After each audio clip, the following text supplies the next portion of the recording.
చెప్పినాడు మన జీవితంలో ఉపవాసం అనేది సందర్భాలంట మరి కొంచెం మంచిదే. కొన్ని సందర్భంలో కొన్ని కోతులన్నీ కూడా గ్యాదర్ అయినాయంట. చెప్తా ఉన్నాం కొన్ని కోతులు గ్యాదర్ అయినాయంట. గ్యాదర్ అయినప్పుడు ఆ కోతులన్నీ గ్యాదర్ అయ్యి దేనికోసం గ్యాదర్ అయినాయంటే వాళ్ళు ఆ కోతులన్నీ అనుకున్నాయంట ఉపవాసం ఉన్నాం పలానా అన్ని కోతులన్నీ గ్యాదర్ అయ్యి ఉపవాసం ఉండడానికి సిద్ధపడ్డాయంట. అందుకే ఉపవాసం ఉన్నాయంట. సరే అన్ని గ్యాదర్ అయిన తర్వాత అనుకున్నాయంట మనం ఉపవాస ప్రార్థనకు వచ్చాం కాబట్టి ఉపవాస ప్రార్థన మనకు మరి ఉపవాస ప్రార్థనలో అయిపోంగల్లో మనకు ఆకలి అయిపోయింది, మనం తినాలి కదా. ఉపవాస ప్రార్థన అయిపోగల నూనె ఏమైంది? ఇప్పుడు సాయంత్రం 5 ఉపవాస ప్రార్థన ఆగలేదే కదా. 5 కాదనుకోండి చెప్తున్నా కొద్దిసేపు 5 దాకా బాధ. ఇప్పుడు కోతులు అనుకున్నాయంట. ఇప్పుడు మనకు ఉపవాస ప్రార్థన అయిపోయిన తర్వాత వెంటనే మనకి ఎవరు భోజనం సిద్ధపరుస్తారు? ఇక్కడంటే ప్రభావ శిష్యు సిద్ధపడుతుంది తర్వాత నాగ శిష్యు సిద్ధపరుస్తారు. మంచిది. సరే, అయితే మనకి ఎవరు సిద్ధపరుస్తారు అని చెప్పేసి వాళ్ళు కమిటీలో ఆలోచన చేసుకునేట.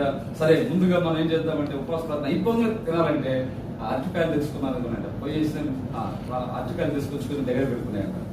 ఓకే, స్టార్ట్ చేద్దాం ఉపవాస ప్రార్థన. ఇప్పుడు ఉపవాస ప్రార్థన అయిపోగానే మనం తినాలి కాబట్టి ఆ టైంలో అలసిపోయి సమస్యలిపోయి అరటికాయ తోలు కూడా తీయలేమో అని చెప్పేసి అరటికాయ చెప్పేసి అంటే తోలు తీసి పెట్టుకున్నాం. అయిపోగలే తోలు తీసేసి అరటికాయ తోలు తీసేసి పెట్టినాయంట. ఉపవాస ప్రార్థన స్టార్ట్ చేసినాయంట. ఇక ఉపవాస ప్రార్థన తట్టుకోలేక తోలు తీసి అరటికాయ కాస్త గుటక్కన మింగేసిందంట. తోలు తీసేసిందంట, గుటక్కన మింగేసింది. ఇప్పుడు పాజిటివ్ ప్రేయర్ ఏమైపోయింది పాపం? బ్రేక్ మార్నింగ్ ఫాస్టింగ్ అంటే మనం చూస్తాం కదా. బ్రేక్ఫాస్ట్ అంటే ఉదయాన్ని తినే ఆహారము అంటే ఫాస్టింగ్ బ్రేక్ చేసేటం.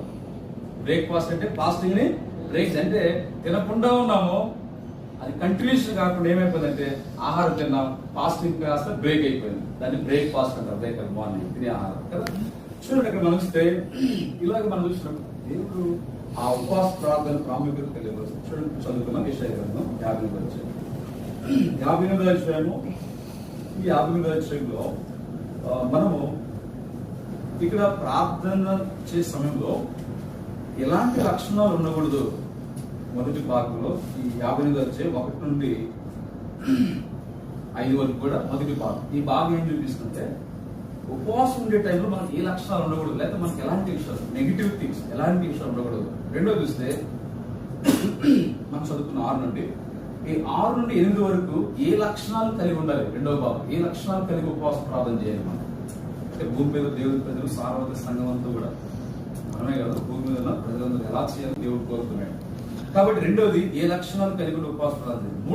మూడో భాగం ఏంటంటే ఈ 8 నుంచి మిగిలిన భాగంలో ఉపవాస ప్రార్థన ద్వారా కలిగే రిజల్ట్స్ ఏంటి, ఫలితం ఏంటి మనం చూస్తాం. 3 భాగాలు మనం దీన్ని డివైడ్ చేస్తే నెంబర్ 1 మొట్టమొదటి భాగం ఏంటంటే ఉపవాసములో ఏ లక్షణాలు మనం ఉండకూడదు. చూద్దాం, చదవండి. 58వ ప్రశ్న 58వ అధ్యాయం మొదటి చూసి చదవండి.